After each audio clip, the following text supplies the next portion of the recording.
Apalagi saya ucapkan selamat pagi dan selamat kita berjumpa kembali di dalam ibadah kita pada pagi hari ini. Saya percaya Allah hadir di tengah-tengah kita karena janji Tuhan 2-3 orang berkumpul atas namanya, maka Allah hadir di tengah-tengah kita. Kehadirannya bukan hanya sekedar melihat kita, tapi dia mau menolong kita sesuai dengan janji-janjinya. Bahwa Tuhan adalah penolong kita. Dia tidak meninggalkan kita, dia tidak membiarkan kita, tapi dia terus menyertai dan melindungi kita. Mari kita naikkan pujian ini. Setelah pujian ini naikkan, nanti Pak Robi bawa kita di dalam doa pembukaan. Haleluya. Aku datang dan ku bersujud. Haleluya.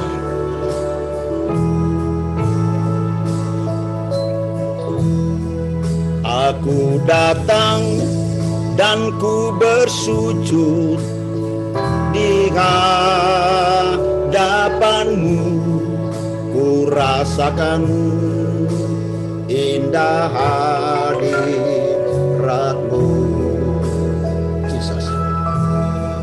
Aku buka mata hatiku dan seluruh jiwaku untuk ku nikmati Katakan sekali lagi, aku datang dan ku bersujud.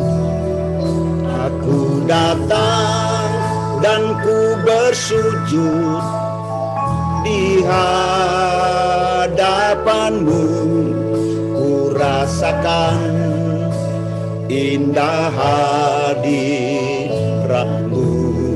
Jesus, haleluya. Kan ku buka mata hatiku dan seluruh jiwaku untuk nikmati firman-Mu, firman-Mu, firman-Mu yang kuasa untuk mengubah sikap hati, firman-Mu yang tegakkan di saat ku terjatuh. Penuhkanlah bejanaku dengan air sungai-Mu. Aku haus akan firman-Mu. Aku datang dan ku bersujud. Haleluya. Naikkan pujian ini dan nikmati hadirat Tuhan pada pagi hari ini. Haleluya. Haleluya Yesus, haleluya. Hadirat-Mu Jesus. Kan buka mata hatiku dan seluruh jiwaku untuk ku nikmati firman-Mu, firman-Mu yang kuasa, firman-Mu yang kuasa untuk mengubah sikap hati, firman-Mu yang tegakkan di saat ku terjatuh.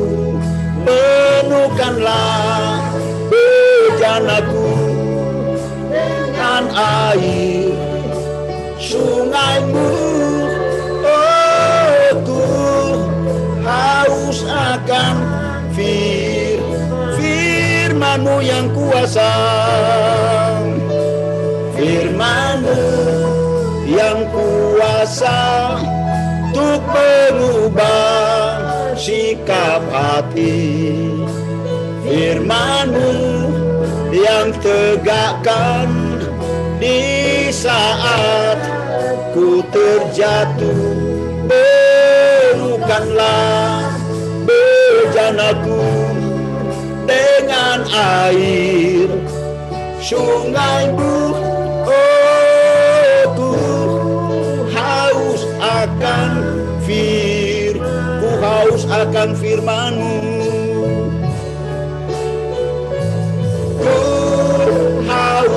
akan ku haus akan firman-Mu.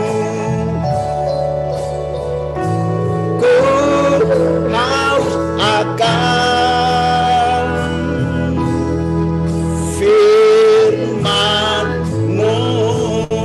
Haleluya, haleluya. Kuriala balaba syara mata kaya lagu. Haleluya. Praise God. Haleluya. Silakan Pak Rum. Haleluya. Para kekasih, mari kita berdoa. Bapa kami di dalam surga, kami bersyukur Tuhan karena kami bisa berkumpul beribadah walaupun melalui Zoom. Kami mau memuji dan menyembah Engkau Tuhan dan memuliakan nama-Mu. Biarlah Roh Kudus hadir di tengah-tengah ibadah kami ini. Kuduskan ibadah kami ini Tuhan, supaya setiap kami yang hadir bersuka cita bersama Engkau Tuhan. Urapi anak-anak-Mu yang ambil bagian dalam ibadah pelayanan ini. Berkati Ibu Gembala kami, Ibu Melani Awan Datuk. Berkati kesehatannya, berkati pelayanannya. Berkati hamba-Mu yang akan menyampaikan firman-Mu, Bapak Revi Awan Datuk.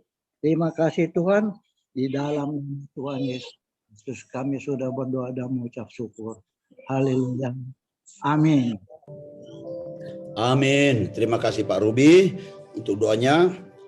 Baik, saudara-saudara yang kekasih dalam Yesus Kristus, kita lanjutkan pujian kita sebagai ucapan syukur kita kepada Tuhan atas kebaikan dan anugerahnya yang begitu indah, yang begitu luar biasa dalam kehidupan kita. Mari naikkan pujian ini. Mari kita mengucap syukur. Semua tepuk tangan. Mari kita mengucap syukur dalam segala perkara. Apa saja yang Tuhan beri selalu cukup bagiku. Ya. Tak berkeliru, rencananya baik selalu.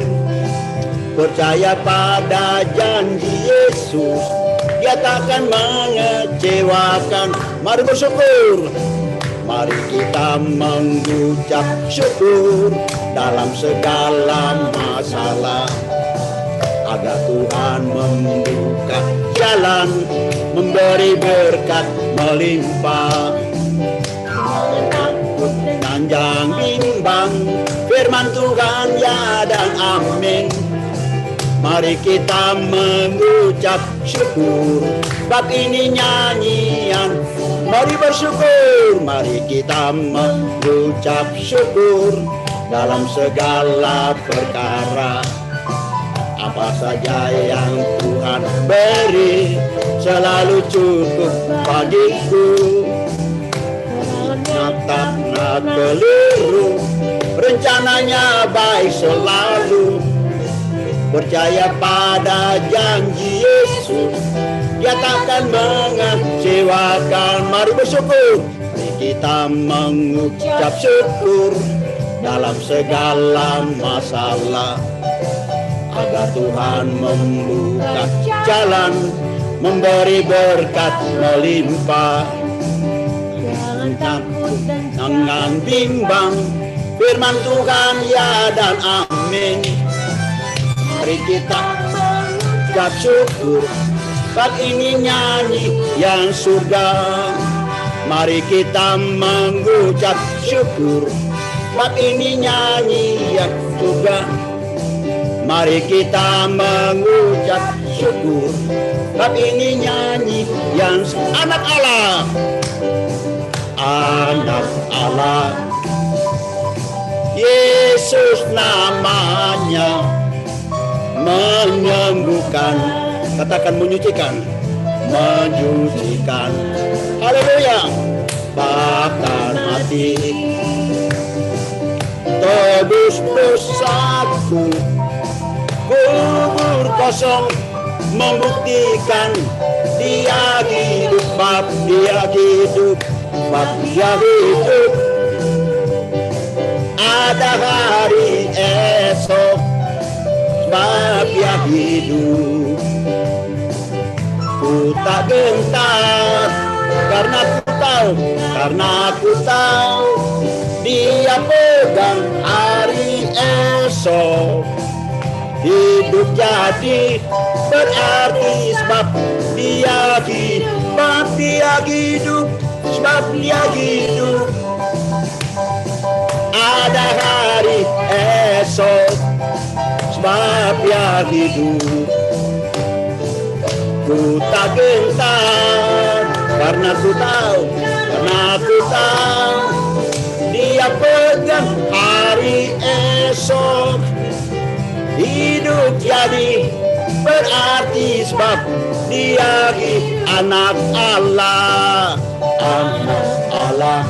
Siapa namanya? Yesus namanya. Dia menyembuhkan.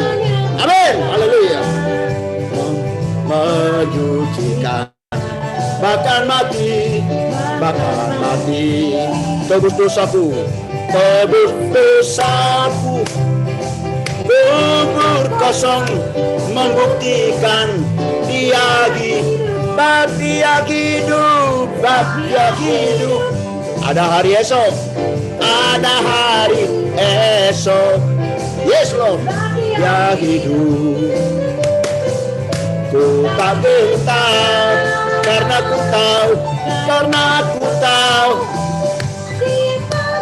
hari esok. Hidup jadi berarti sebab dia hidup.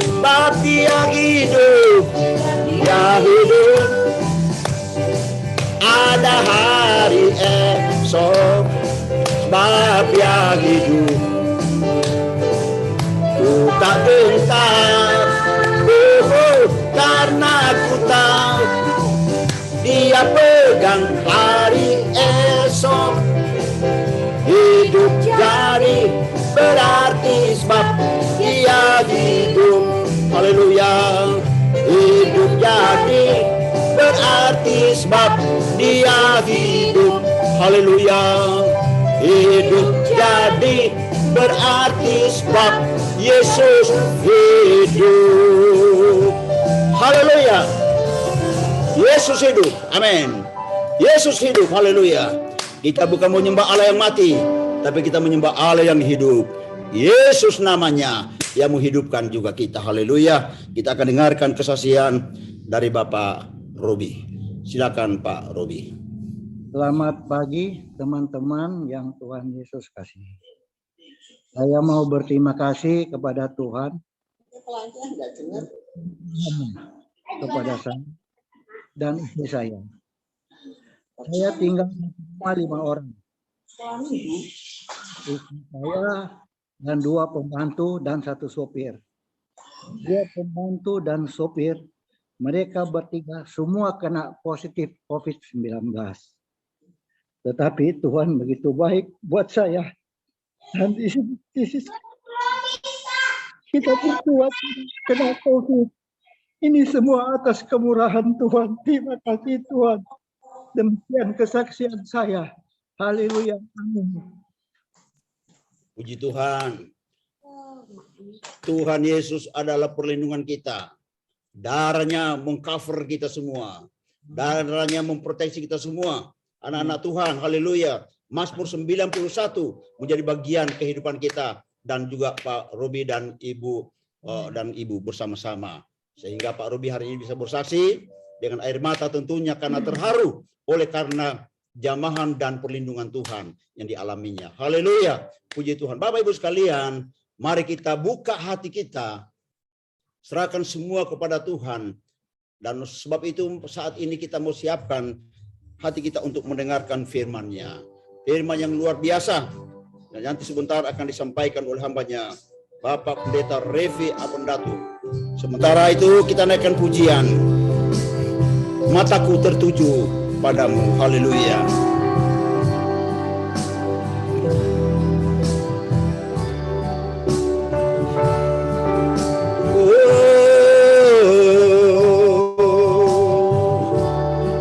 Jesus. Mataku, Jesus, tertuju padamu. Segenap hidupku kuserahkan padamu Tuhan. Segenap hidupku kuserahkan padamu. Bimbing aku Tuhan, bimbing aku masuk rencanamu untuk membesarkan kerajaan-Mu ya Tuhan, untuk membesarkan kerajaan-Mu. Ku mau mengikuti, ku mau mengikuti kehendak-Mu ya Bapa. Ku mau selalu menyenangkan hati-Mu. Mataku tertuju,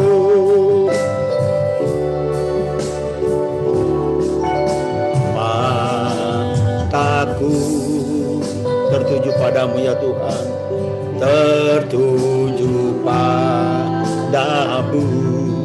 Segenap hidupku kuserahkan padamu, segenap hidupku kuserahkan padamu.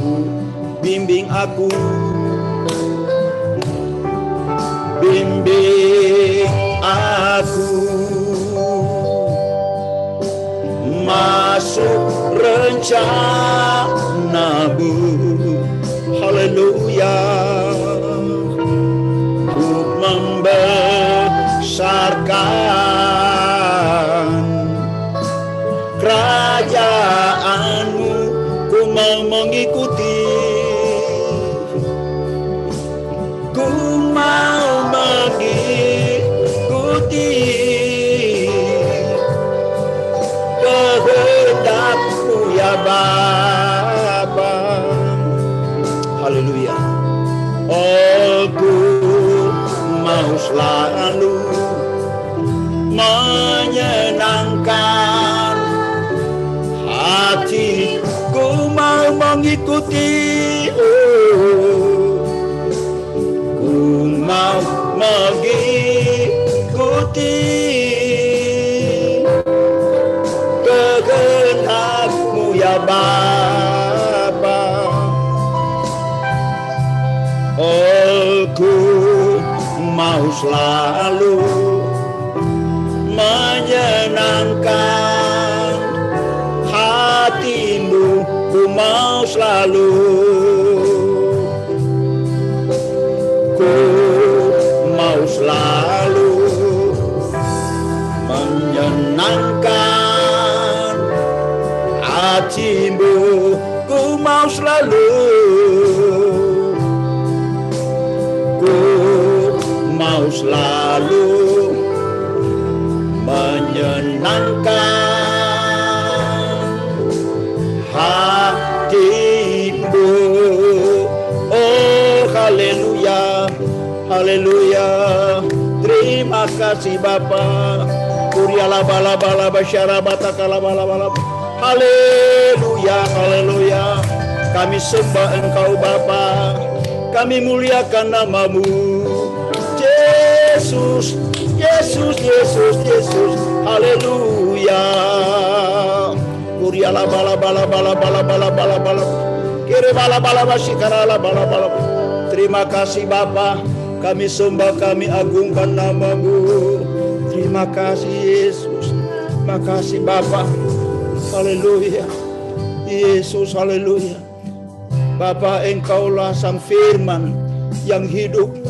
Engkaulah roti surgawi yang dapat mengenyangkan kami semua, memuaskan kami. Oh terima kasih Yesus. Terima kasih Kami serahkan hidup kami ke dalam tangan-Mu. Di dalam kami mempersiapkan diri kami untuk dia mendengarkan firman-Mu. Roh Kudus, urapi kami semua. Urapi hamba-Mu yang Engkau percayakan melayani kami pada pagi hari ini. Taruhkan Bapa perkataan-perkataan-Mu, oh Tuhan, di bibir lidah hamba-Mu, sehingga yang disampaikan sebentar adalah kebenaran-kebenaran firman-Mu yang dapat menuntun kami, mengajar kami, membawa kami kepada kebenaran firman-Mu, memberi kami kekuatan dalam kami menghadapi situasi dunia ini. Tuhan, hanya firman-Mu yang merupakan pengharapan kami. Terima kasih banyak Bapa. Terima kasih Yesus. Berbicaralah kepada kami. Kami siap untuk mendengarkan firman-Mu. Dalam nama Yesus kami berdoa dan sambut firman-Mu. Haleluya. Amin. Saya serahkan kepada hambanya, Pendeta Revi Abondatu. Haleluya.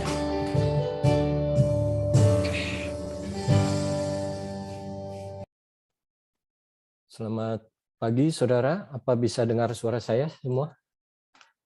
Senang, puji Tuhan.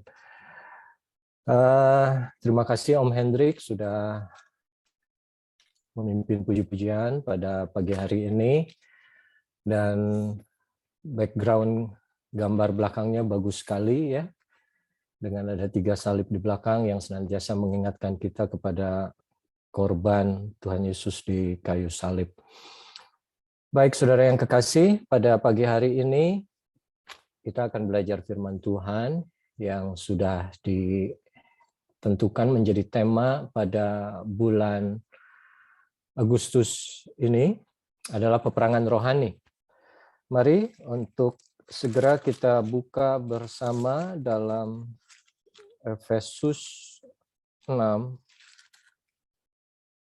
ayat 11 adalah nats daripada tema kita bulan ini.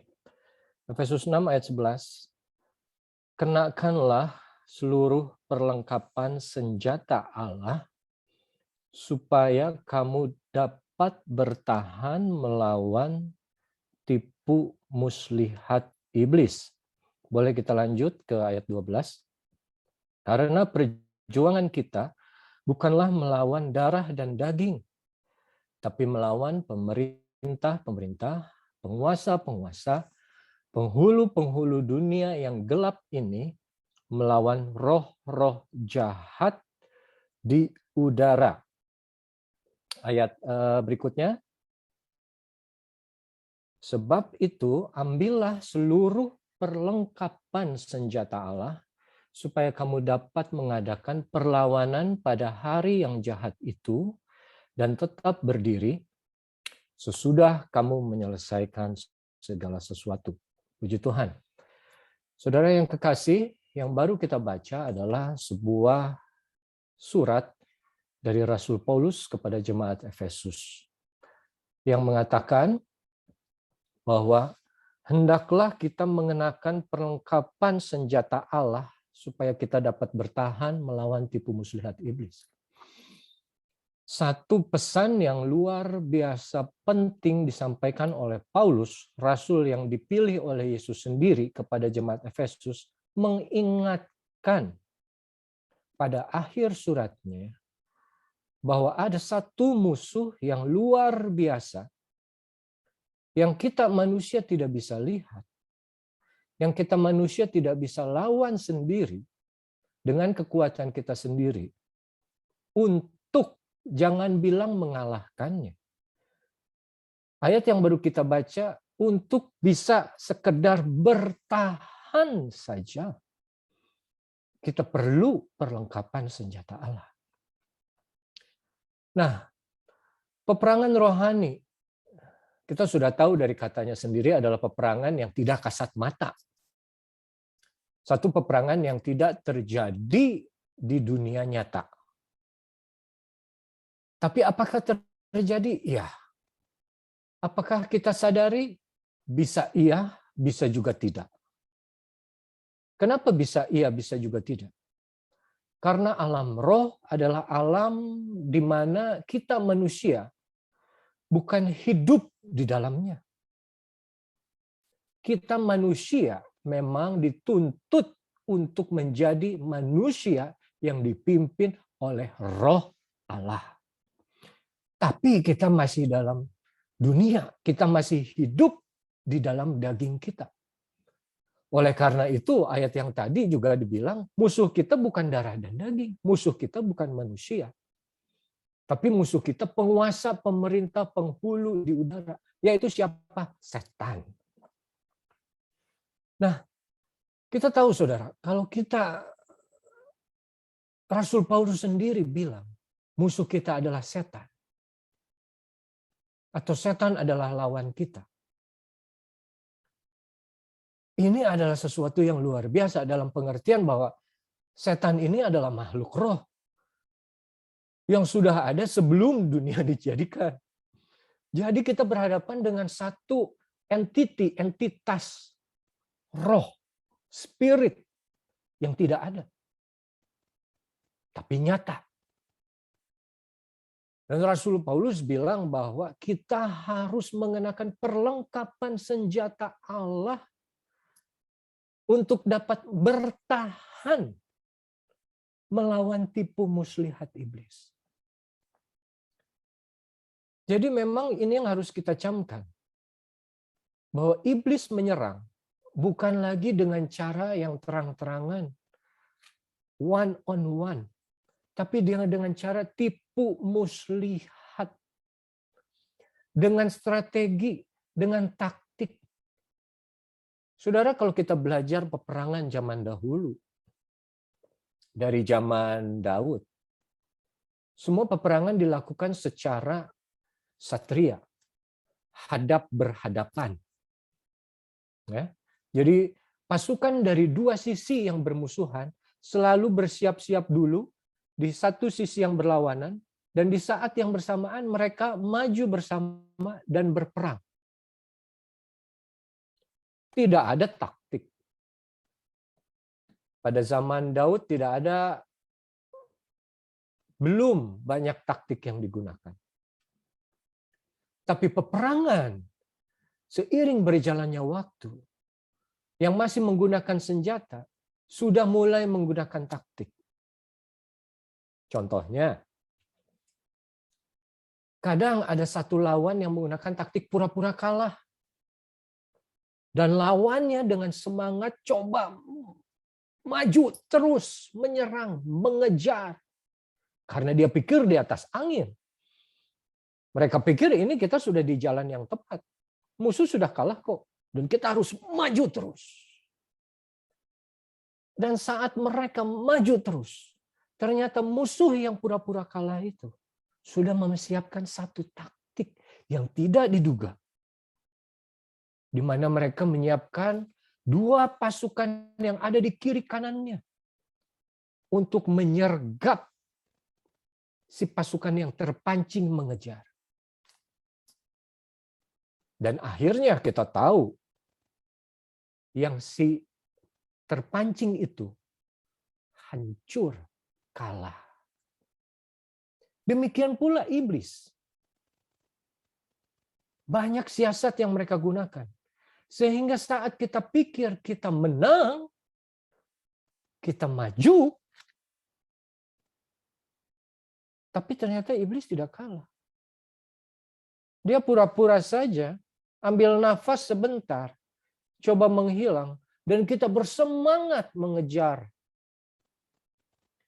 Dan dengan tipu muslihatnya, dia bisa hancurkan kehidupan kita. Saudara yang kekasih, Rasul Paulus menulis ayat ini pada Efesus yang ke-6. Adalah fatsal yang terakhir dari 6 fatsal yang dia tulis dalam surat Efesus. Dan tentunya ada maksudnya kenapa ini ditulis menjadi bagian atau perikop yang terakhir. Nah, satu hal yang kita belum baca adalah ayat yang 10. Ayat 10 mendahului ayat 11. Sudah pasti ya secara angka. Tapi ayat 10 adalah awal dari perikop terakhir yang ada dalam surat Efesus pasal ke-6. Mari kita baca Efesus 6 ayat yang 10. Akhirnya hendaklah kamu kuat di dalam Tuhan, di dalam kekuatan kuasanya. Ada 3 hal yang perlu kita perhatikan. Pertama, ada kata akhirnya, atau kalau dalam bahasa Inggris finally. Kedua, hendaklah kamu kuat. Ada 2 kata yang menggunakan kata dasar kuat dan kekuatan. Yang pertama, kuat di dalam Tuhan. Yang kedua, di dalam kekuatan kuasanya. Saudara, Efesus 6 ayat 10. Paulus bilang akhirnya. Akhir dari apa ini? Akhir dari surat. Surat apa? Isinya apa? Kalau kita belajar secara singkat saja dari pasal 1 sampai pasal 5. Paulus menjelaskan perjalanan kita. Orang non-Yahudi. Orang yang ditentukan, yang dipilih oleh Allah. Dari sebelum dunia diciptakan. Kita orang yang tidak bersunat seperti orang Yahudi dalam hukum Taurat. Tapi kita dibenarkan. Karena iman kita dalam Kristus Yesus melalui pengorbanannya di kayu salib. Dan dia bilang karena iman itu kita mendapatkan anugerah yang Tuhan berikan. Bukan hasil usaha kita. Tapi itu semata-mata pemberian dari Tuhan. Dan karena pemberian dari Tuhan itu, kita boleh menjadi satu. Satu dengan siapa? Satu dengan bangsa Israel, bangsa asli, bangsa pilihan Tuhan. Kita menjadi satu, mewarisi janji-janjinya Tuhan. Melalui Allah Abraham, Ishak dan Yakub. Karena apa? Karena pengorbanan Yesus yang tadi. Dan kita juga menjadi satu dengan Allah. Bahwa tidak ada lagi batasan. Kita bebas masuk. Kita bebas bertemu dengan Allah kapanpun juga. Itu yang Rasul Paulus tulis dalam Efesus 1 ayat. Pasal 1 dan 2. Dan dia jelaskan jauh lebih lanjut. Setelah kita menjadi satu, kita adalah satu tubuh. Yaitu gereja. Dengan Kristus sebagai kepala. Kita diberi tanggung jawab sesuai kemampuan, sesuai anugerah Tuhan kepada kita masing-masing. Agar kita boleh berfungsi. Boleh melayani dengan baik dalam tubuh Kristus, yaitu gereja itu. Dan setelah kita berada dalam gereja, Kristus sebagai kepala yang harus kita jadikan sebagai model, sebagai satu-satunya sumber pengetahuan. Rasul Paulus bilang, hendaklah kamu meninggalkan manusia yang lama dan mengenakan manusia yang baru. Supaya kamu diperbaharui setiap hari dalam roh dan hatimu. Ada perjalanan orang yang sudah dipilih oleh Tuhan untuk menerima anugerahnya. Kita dalam menerima anugerah tidak bisa diam saja. Harus ada pertumbuhan yang luar biasa. Dan setelah kita menjadi manusia baru, yang dikatakan dalam Efesus 4. Efesus 5 bicara bagaimana kita harus jadi anak-anak Allah. Yang berjalan dalam terang, berjalan dalam kasih. Bangkit menjadi terang bagi orang lain. Satu perjalanan yang menunjukkan pertumbuhan iman, karakter, dan perilaku seorang Kristen. Dan kalau kita belajar surat Rasul Paulus selalu tertulis dalam sistematis yang seperti itu. Dan bukan itu saja. Surat ini bukan semata-mata buah pikiran dari Rasul Paulus. Tapi ini firman yang diilhamkan melalui Roh Kudus kepada Rasul Paulus. Yang kita boleh belajar perjalanan kita dari pertama kita bertobat. Kita ada di mana ini sekarang? Kalau dari Efesus 1 sampai 5 kita sudah di mana ini? Apa kita sudah jalan di dalam terang? Kita sudah jalan di dalam kasih Dia? Atau kita masih bergulat meninggalkan manusia yang lama untuk kita coba mengenakan manusia yang baru? Nah, setelah Paulus menjelaskan itu semua, dia baru ngomong di pasal yang ke-6. Akhirnya, hendaklah kamu kuat di dalam Tuhan. Jadi setelah kita melewati semua fase yang baru kita belajar dari Efesus 1 sampai 5. Akhirnya Paulus bilang, kamu harus kuat di dalam Tuhan, di dalam kekuatan kuasanya. Kenapa? Ada alasan yang luar biasa besar. Supaya kita dapat bertahan melawan tipu muslihat iblis. Wow. Paulus bilang bertahan melawan tipu muslihat iblis tidak ditulis dalam pasal 2, 3, atau 4, atau 5. Tapi di akhir surat. Saudara tahu kalau kata-kata yang terakhir dari satu orang manusia, itu selalu kita perhatikan menjadi pesan yang paling dalam. Pesan dari Yesus yang terakhir kita sebut The Great Commission. Kata-kata terakhir dari orang yang mau meninggal selalu kita cari. Kita ingin tahu apa kata-kata terakhir. Surat Efesus ditulis oleh Rasul Paulus saat dia dipenjara oleh pemerintah Roma. Di mana dia tidak lama lagi akan mengalami kematian. Tapi Paulus sudah bisa melihat, saudara, bahwa orang Kristen yang sudah melewati tahap-tahap yang tadi saya sebut, orang yang sudah dipilih, orang yang sudah bertobat, menanggalkan manusia lama, mengenakan manusia baru, meninggalkan perilaku-perilaku yang sia-sia, yang masih dulu kita lakukan dalam kehidupan dosa. Dan sekarang kita hidup benar di hadapan Tuhan. Berjalan di dalam terang. Berjalan di dalam kasih-Nya Tuhan. Menjadi terang untuk sesama di Efesus 5. Itu mereka yang akan diserang oleh iblis. Tidak semua orang Kristen akan diserang oleh iblis. Hanya mereka yang betul-betul orang Kristen sejati. Orang Kristen yang sungguh-sungguh. Yang selalu rindu baca firman Tuhan. Selalu rindu dengar firman Tuhan. Selalu rindu berdoa kepada Tuhan. Selalu merindukan ibadah yang sesungguhnya bersama-sama di dalam Tuhan. Itu yang akan diserang oleh iblis. Kita enggak, saya bilang di khotbah saya minggu lalu, bahwa untuk orang-orang Kristen yang masih kayak Kristen KTP,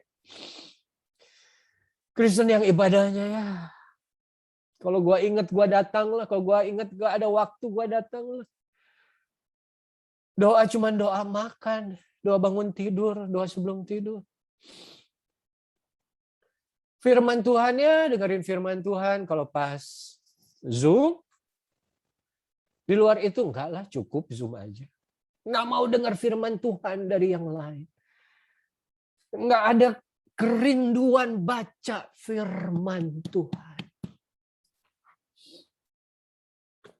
Orang Kristen yang seperti itu tidak akan diserang iblis. Iblis tidak akan membuang amunisinya untuk menyerang orang-orang seperti itu. Saudara tahu, dulu pernah ada cerita, yang memang cerita komedi lah, yang ada perang, yang saat perang berjalan, Terus anak buah lapor komandan. Komandan, ada pesawat lewat. Pesawat dari mana katanya? Amerika. Tembak. Jatuh. Terus pesawat berikutnya, komandan, ada lagi yang terbang. Pesawat dari mana? Jepang. Oh, tembak. Jatuh. Begitu pesawat yang ketiga terbang. Komandan, ada pesawat lagi yang terbang. Dari mana? Indonesia. Apa kata komandannya? Kita tahu kan jawabannya. Nggak usah ditembak. Biarin aja. Bakal jatuh sendiri. Nah, memang ini sebuah lelucon yang didasarkan dari kenyataan yang waktu itu terjadi. Pesawat buatan Indonesia sempat jatuh dulu. Tapi ini adalah kenyataan dari orang Kristen juga. Yang kita mesti sadari. Bahwa tidak semua orang Kristen akan diserang. Ada beberapa orang Kristen yang akan jatuh dengan sendirinya. Karena daging mereka. Tapi saya percaya.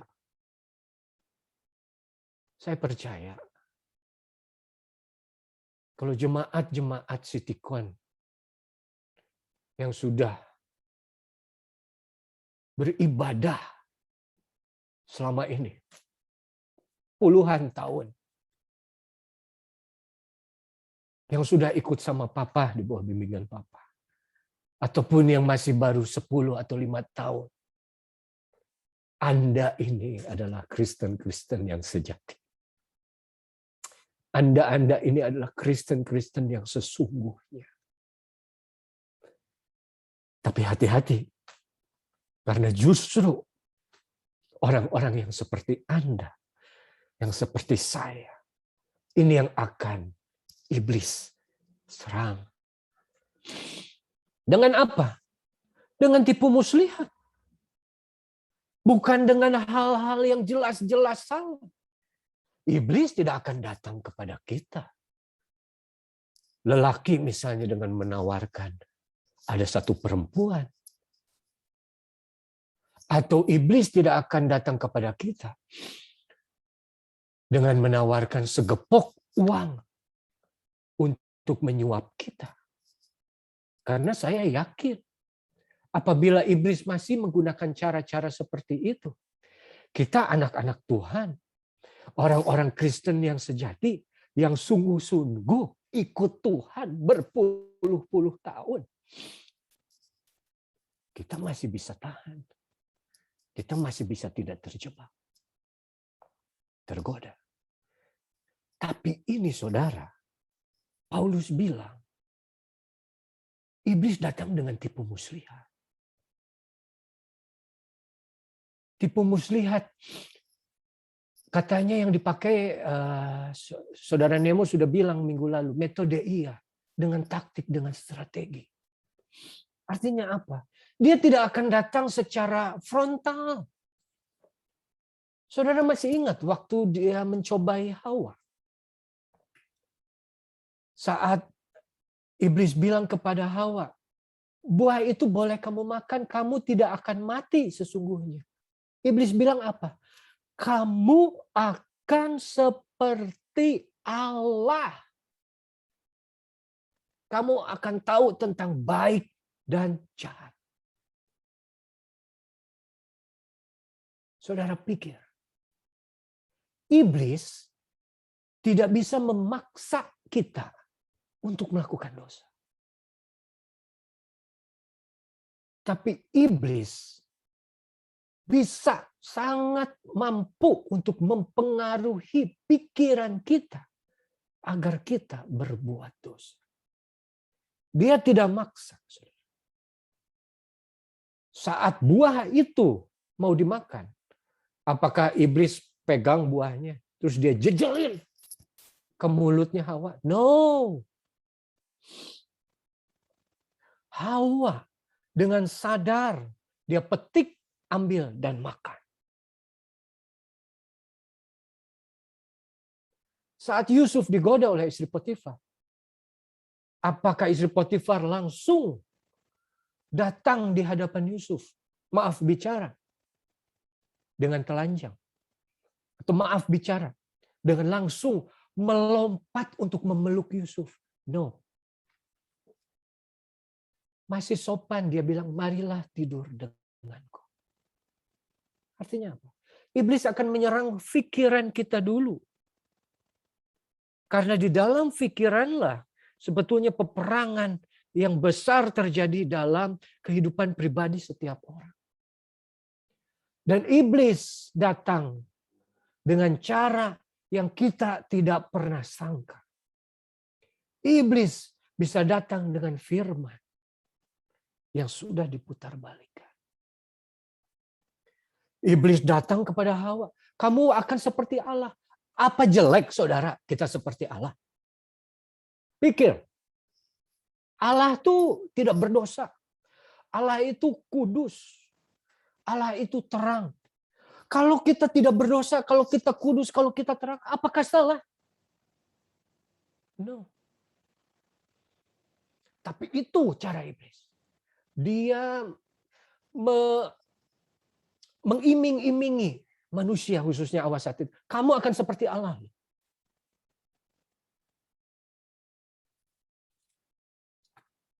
Dan saudara, ini yang terjadi belakangan ini. Dalam arti sekitar 10-20 tahun terakhir. Dalam firman Tuhan pun dikatakan iblis pun menyamar sebagai malaikat terang. Iblis pun ada di antara murid-murid Yesus, yaitu Yudas. Jadi jangan pernah salah pikir bahwa kalau iblis menyamar sebagai malaikat terang, apakah dia tidak bisa menyamar sebagai karakter-karakter lain dalam hidup manusia? Mari kita belajar satu hal sebelum saya lanjut. Hendaklah kamu kuat di dalam Tuhan. Kenapa? Karena Paulus tahu kita manusia lemah, kita manusia bodoh. Hendaklah kamu kuat di dalam kekuatan kuasanya. Yang kita lawan iblis, setan, manusia roh. Iblis tahu Tuhan. Dia tahu Tuhan satu. Dalam Yakobus 2 juga ditulis. Dan dia gemetar terhadap itu. Tapi apa dia takut sama kita? No. Dia nggak takut sama kita. Dia takut sama kuasa Kristus. Kuasa Roh Kudus yang ada di dalam kita. Oleh karena itu Paulus bilang, hendaklah. Akhirnya, hendaklah. Atau kalau dalam bahasa Inggrisnya lebih bagus, be strong in the Lord. Kuat di dalam Tuhan. Setelah kamu melewati satu proses dari pertobatan menjadi manusia rohani yang dewasa, sudah berjalan dalam terang dan dalam kasih, yang terakhir harus kamu lakukan adalah kuat di dalam Tuhan. Kenapa? Karena masih bisa jatuh. Oleh siapa? Oleh iblis. Iblis datang dengan firman seperti yang tadi saya bilang. Saudara,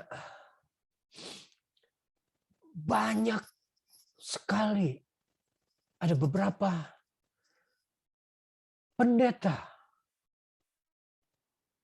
yang dalam 2-30 tahun terakhir yang mereka menekankan kepada benda daripada kepada Yesusnya.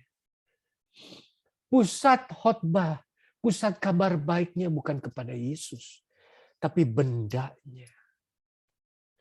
Ada orang yang bilang, minyak urapan ini berkuasa. Tidak salah kalau betul minyak itu diurapi oleh kuasa Roh Kudus.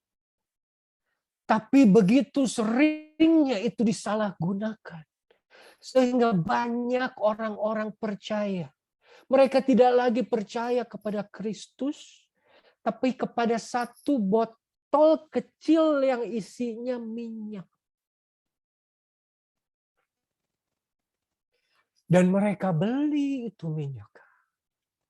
Mereka beli lebih dari satu. Untuk apa? Untuk dikasih ke teman-teman.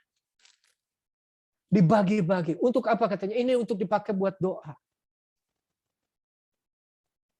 Ini kalau lu sakit katanya olesi dengan minyak. Betul, ada olesi dengan minyak di Perjanjian Baru, tapi tidak ditulis oleh minyak urapan, saudara.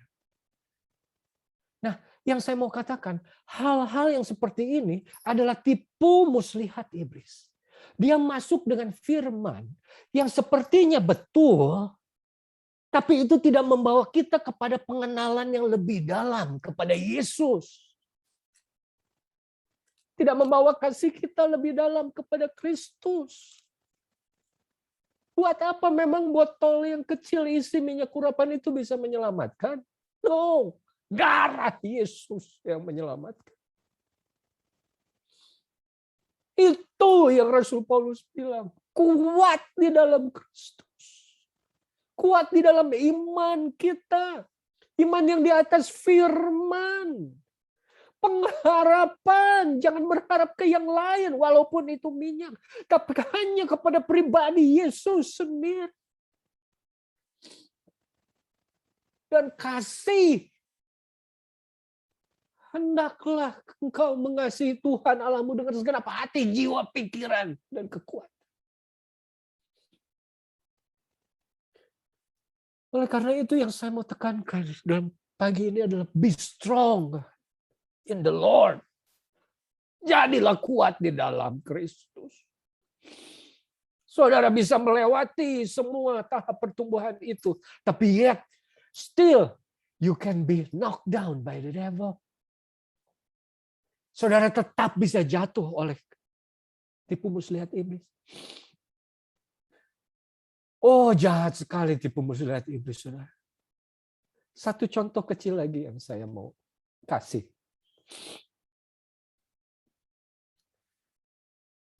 Rata-rata yang ada di sini,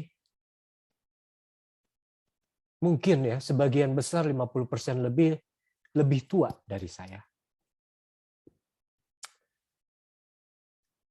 Coba ingat, saudara.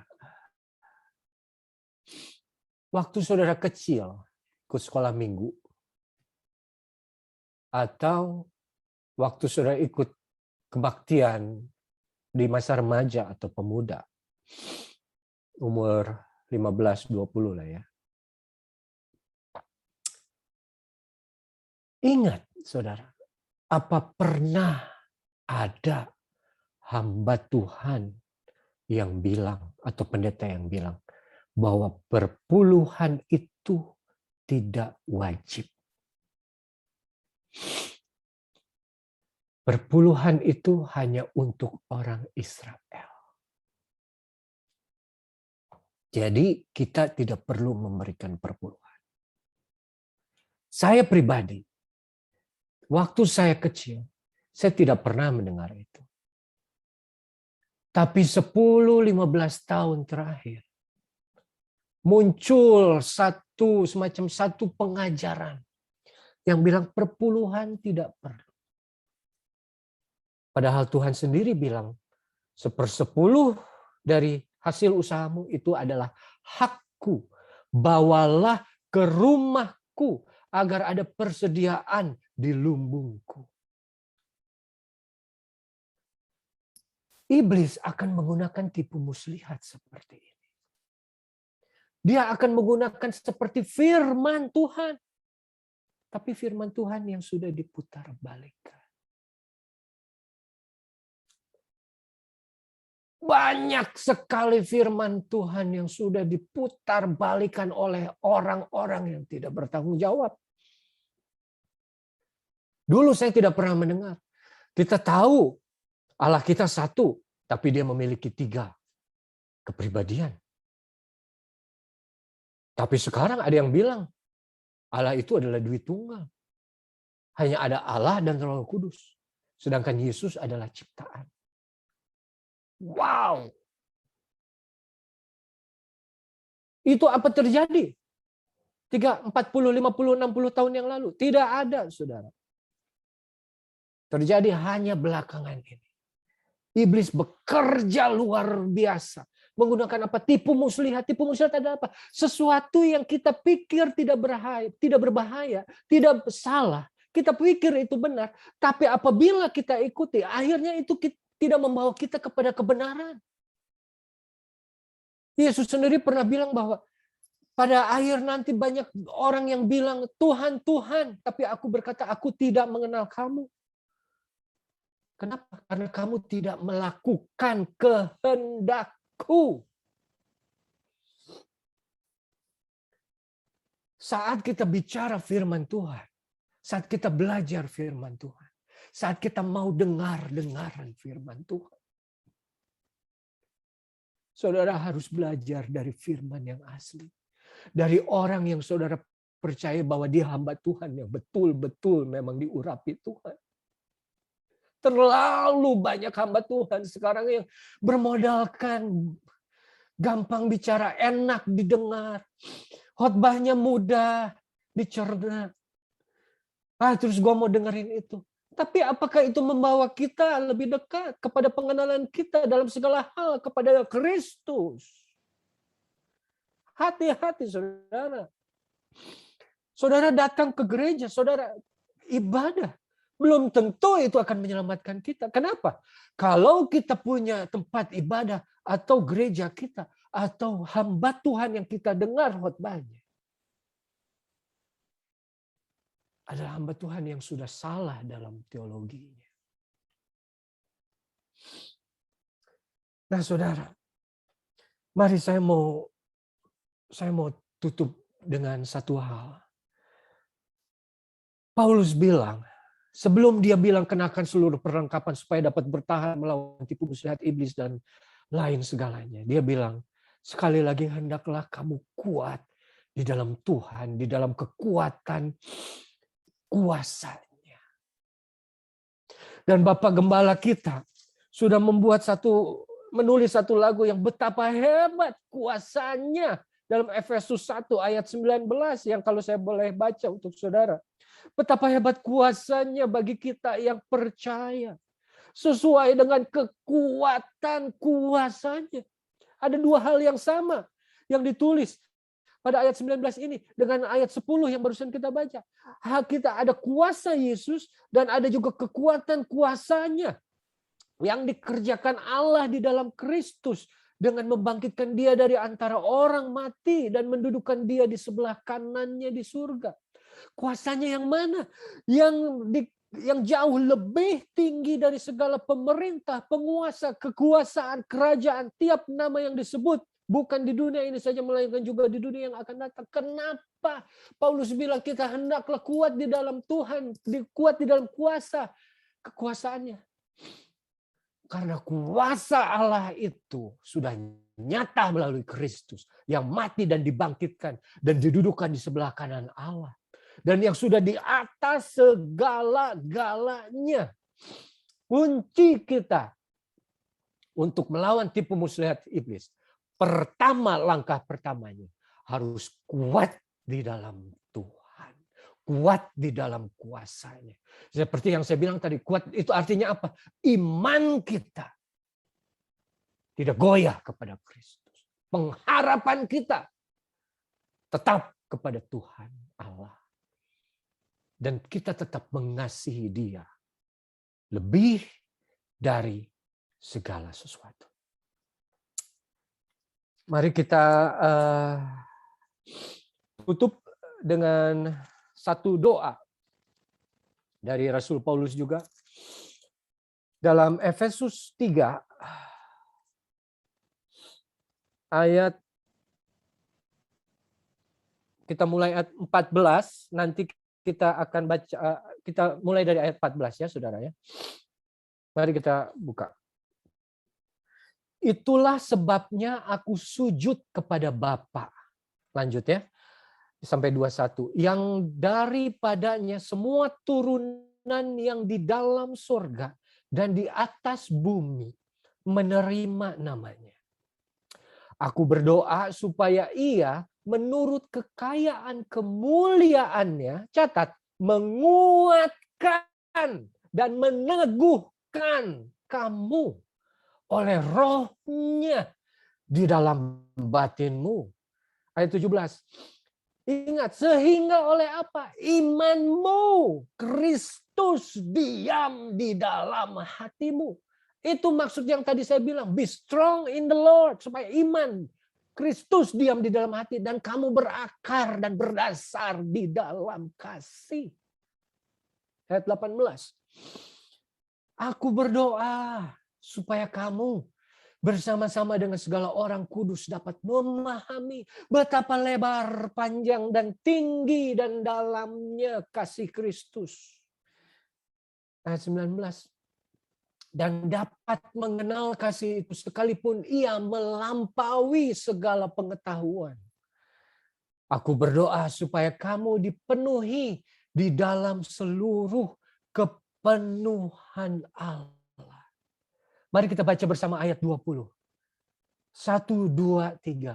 Bagi dialah yang dapat melakukan jauh lebih banyak daripada yang kita doakan atau pikirkan. Seperti yang ternyata dari kuasa yang bekerja di dalam kita. Cukup sampai ayat situ saja, saudara. Nyata bahwa kuasanya dia memang jauh melebihi dari apa yang kita pernah doakan atau pikirkan. Apa yang dia mampu lakukan di luar batas nalar kita. Oleh karena itu Paulus bilang pertama, be strong in the Lord. Hendaklah kamu kuat di dalam Tuhan. Karena hanya kita kuat di dalam Tuhan, kita boleh bertahan melawan tipu muslihat iblis. Haleluya. Demikian firman Tuhan, saudara. Mari kita berdoa. Kita tutup mata dan tunduk kepala. Tuhan, kami datang kepadamu, pencipta langit dan bumi, pemilik hidup ini. Engkau yang sudah menebus kami dari hidup kami yang lama, memberikan kami manusia yang baru, hidup dalam roh. Dan firman-Mu berkata, biarlah kami kuat di dalam-Mu Tuhan. Bapa dalam surga, biarlah hamba-Mu boleh berdoa untuk setiap jemaat Sitikon yang mendengar firman pada pagi hari ini. Di tengah-tengah ketidakpastian hidup kami, di tengah ketidakpastian situasi yang ada di sekitar kami. Kami mau tetap kuat di dalam Tuhan. Karena kami percaya saat kami kuat di dalam-Mu, ada kuasa-Mu yang bekerja melampaui apa yang kami pikirkan, apa yang kami doakan. Kuasa-Mu yang lebih dari nalar kami akan bekerja secara luar biasa. Membawa kami keluar dari segala rasa takut, dari khawatir ini. Terutama kami bebas lepas dari tipu muslihat iblis. Dan pada akhirnya iman kami boleh tegak teguh berdiri, Tuhan. Dan Engkau Kristus boleh berakar di dalam hati kami. Terima kasih Bapa, terima kasih Yesus. Hamba-Mu sudah berhenti berbicara, tapi hamba-Mu percaya Roh Kudus-Mu tidak pernah berhenti bekerja. Menjangkau, melawat semua umat-Mu pada pagi hari ini. Setiap hati, setiap telinga yang mendengar, Engkau berkati berlimpah-limpah dengan kuasa-Mu yang luar biasa. Sehingga hidup kami, hidup yang berkemenangan melawan segala sesuatu yang iblis lemparkan kepada kami. Terima kasih Tuhan, terima kasih. Hanya di dalam nama Yesus Kristus, nama yang memiliki kuasa, kami berdoa dan serahkan semuanya ini. Haleluya, haleluya. Amin. Terima kasih, saya kembalikan kepada MC. Bapak Pendeta Revi Abondatu yang sudah menyampaikan firman Tuhan yang sangat memberkati kami semua. Tuhan memberkati. Puji Tuhan. Baik, saudara-saudara sekalian, kita akan mendengarkan pengumuman atau warta jemaat yang akan disampaikan oleh hambanya Bapak Unadi. Silakan Pak Unadi. Terima kasih Pak Hendrik. Selamat pagi saudara-saudara kekasih. Ada beberapa pengumuman yang mau saya sampaikan pada pagi hari ini. Yang pertama, minggu depan kita masih bertemu kembali dalam Biston jam 8.15 dan juga dengan ibadah yang dilakukan jam 9 melalui Zoom. Selanjutnya, untuk jemaat yang ingin didoakan dan yang ingin memberikan kesaksian dapat menghubungi Ibu Fungling atau Ibu Lingling di nomor handphone yang tertera. Mohon informasi disampaikan paling lambat hari Sabtu sebelum kita melakukan ibadah doa dan juga ibadah. Selanjutnya untuk saudara-saudara yang punya cucu maupun punya anak yang masih di bawah kelas 5, itu setiap minggu kami ingatkan kembali ada ibadah melalui online, melalui YouTube, yang mana dilakukan jam 9.15 setiap minggu. Untuk informasi lebih lanjut bisa menghubungi Ibu Henny atau Ibu Sandy di nomor handphone yang tertera. Untuk adik-adik yang usia kelas 5 sampai kelas 9 juga PDAMS mengundang untuk ikut ibadah melalui Zoom. Ibadah untuk usia kelas 5 sampai kelas 9 dilakukan setiap hari Jumat jam 7 malam. Nanti tanggal 13 juga ada ibadah. Untuk informasi lebih lanjut bisa menghubungi Ibu Sandy dan juga Ibu Mary. Bagi dewasa muda dan juga untuk anak-anak muda bisa juga mengikuti ibadah melalui Zoom yang dilakukan setiap hari Sabtu yang dipimpin langsung oleh Bapak Pendeta Nemo Bahari. Itu diadakan setiap jam 7:30 malam. Nanti tanggal 14 Agustus juga kita melakukan ibadah seperti yang dilakukan selama ini. Untuk informasi lebih lanjut bisa menghubungi Ibu Fungling atau Ibu Lingling di nomor handphone yang tertera. Dan selanjutnya, saudara, ini ada berita yang baru. Tadi kalau saya boleh kutip apa yang disampaikan oleh Bapak Pendeta Revi tadi, berulang kali dikatakan kita harus kuat di dalam Tuhan, apalagi dalam situasi kondisi saat ini. Oleh karena itu, PDAMS mengundang saudara-saudara untuk ikut dalam Bedstone malam, yaitu doa malam, yang kita akan lakukan setiap hari Selasa jam 7:30. Nanti ibadah atau Bedstone malam ini perdana akan kita lakukan pada tanggal 10 Agustus jam 7:30 malam.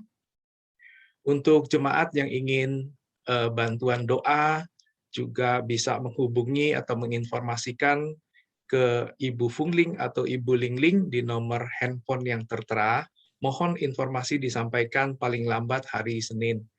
Dan juga untuk saudara-saudara yang ingin ikut dalam Bedstone malam ini, undangan atau invitation-nya bisa menggunakan yang biasa saudara-saudara gunakan pada saat ibadah hari Minggu ini. Selanjutnya juga informasi dari Sekolah Alkitab Cianjur, telah dibuka pendaftaran kelas offline maupun online untuk angkatan ke-34.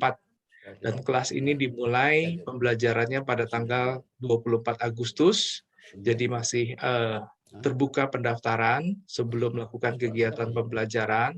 Untuk informasi lebih lanjut dapat menghubungi Bapak Yonatan di nomor handphone yang tertera. Silahkan saudara-saudara bagikan informasi ini ke siapapun, baik ke keluarga, kerabat, teman-teman, siapa tahu dari temannya teman atau saudaranya dari saudara itu ada keinginan untuk mempelajari lebih dalam mengenai Alkitab, di mana bisa ikut pembelajaran melalui online di SAC. Selanjutnya, seperti kita sudah tahu, untuk tema bulan Agustus ini adalah peperangan rohani. Mari kita imani, kita doakan sehingga tema yang disampaikan atau diberikan oleh Ibu Gembala ini bisa menjadi rema, kekuatan, dan juga penghiburan bagi seluruh jemaat yang digembalakan oleh Ibu Gembala. Dan terakhir, saudara, untuk jemaat yang ingin memberikan persembahan atau kolekte bisa mentransfer ke nomor rekening Yayasan Kabar Baik Cianjur seperti yang tertera pada layar masing-masing. Sekian pengumuman, Tuhan Yesus memberkati. Puji Tuhan, terima kasih Pak Gunadi yang sudah menyampaikan pengumuman. Baik, Bapak Ibu sekalian, kita tamatkan ibadah kita. Yang mau berdiri silakan berdiri bersama dengan saya. Kita naikkan pujian hormat bagi Allah Bapa.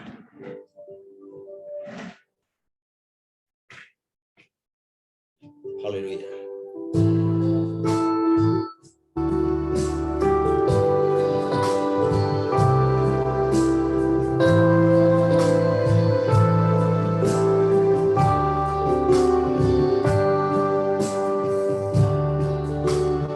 Hormat bagi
Segala puji dan hormat, kemuliaan, kebesaran, keagungan kami kembalikan hanya kepadamu Bapa di surga.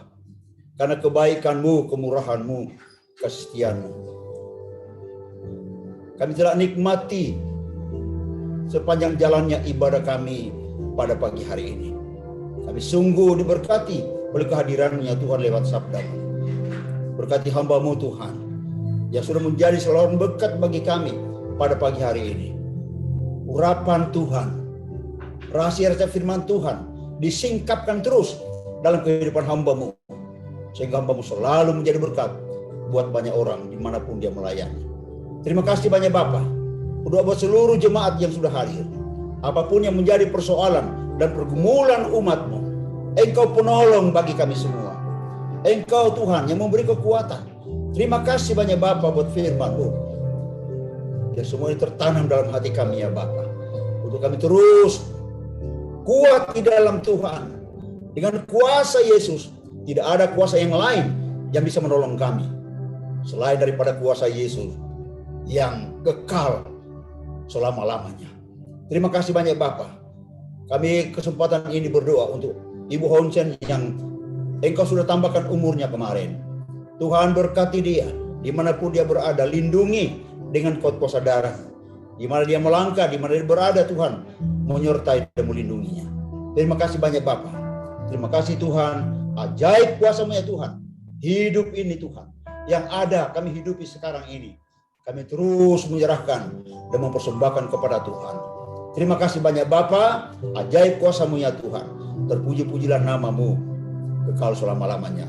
Akhirnya jemaat yang diberkati Tuhan, turun dan terimalah berkat daripada Allah Bapa, kasih sayang daripada Tuhan kita Yesus Kristus, serta penghiburan, kekuatan, kemenangan daripada Allah Roh Kudus menyertai kita sekalian mulai pada pagi hari ini sampai Maranatha. Yesus datang kali yang kedua menjemput kita yang percaya kepadanya di awan-awan permainya. Dalam nama Yesus semua berkata amin. Amin. Dengan demikian maka selesailah rangkaian ibadah kita pada pagi hari ini. Tuhan memberkati kita sekalian.